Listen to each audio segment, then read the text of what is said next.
For today's mini vlog is samahan niyo nga akong mag-grocery ng konti. As in, konti lang. So, ayan, punta na kagad tayo dito sa skincare section. So, syempre, tingin-tingin muna tayo kung merong sale.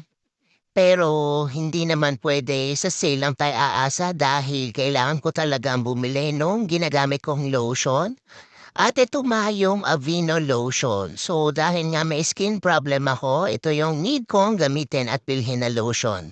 And then sabi nila maganda daw tong Gluta-Hya lotion and nakasale din siya $229. So get na natin yan. And nakakita rin nga ako ng Aveeno body wash. So nakasale din, get na natin yan. And ayan, tingin-tingin pa ang atin yung kung ano pa ang kailangan nating bilhin. So, nakita ko nga itong pimple patches, so kailangan ko din to and get na din natin yan. And ayan na nga, konti lang yung binili natin kasi baka naman hindi na tayo magkasya sa aking electric bike. Ayun na nga, so let's continue our mini vlogs na, and naputol na tayo kanina since umuwi na nga ako and ang dami na rin kasing tao doon sa grocery. So, ifa-flex ko lang sa inyo yung nabili ko for myself. Actually, yung binili ko na iba is isasama ko siya for my package this coming November na ipapadala ko sa Pilipinas. Pero syempre, bumili pa rin tayo ng ilang kailangan natin.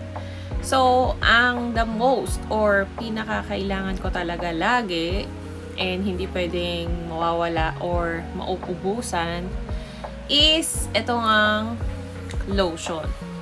So, this is Aveeno Skin Relief Moisturizing Lotion. So, dahil nga may skin problem ako and kailangan ko talaga na ganitong lotion yung gamitin dahil nga meron akong skin allergy and masyadong sensitive yung balat ko. So, kung kailan tayo nagkaedad, tsaka naman naging sensitive yung ating balat.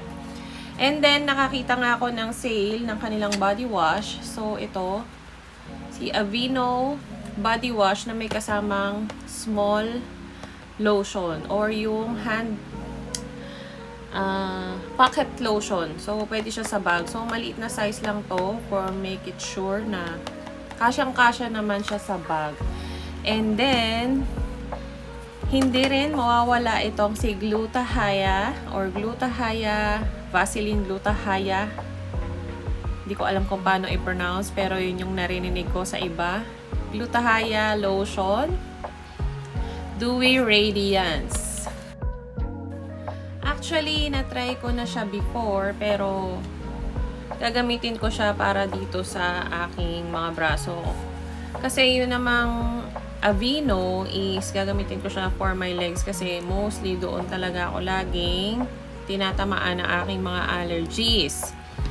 And then, itatry natin tong si Vaseline lotion dahil sabi nga nila is maganda siya and for bright and glowing skin na. So, hindi daw kasi ito malagkit. So, gusto ko yung mga ganong lotion, yung hindi malagkit sa balat.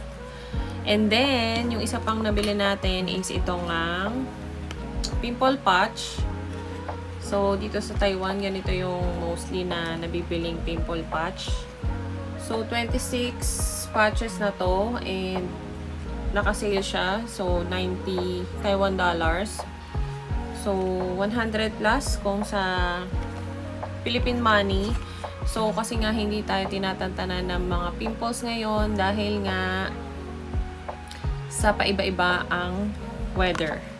So, pag mainit, talagang nagkakaroon ako ng maraming pimples. And ayan, nagkakaroon siya ng pimple marks na ganyan. And minsan, naiirita ako and lalo na kung fresh pa yung pimples.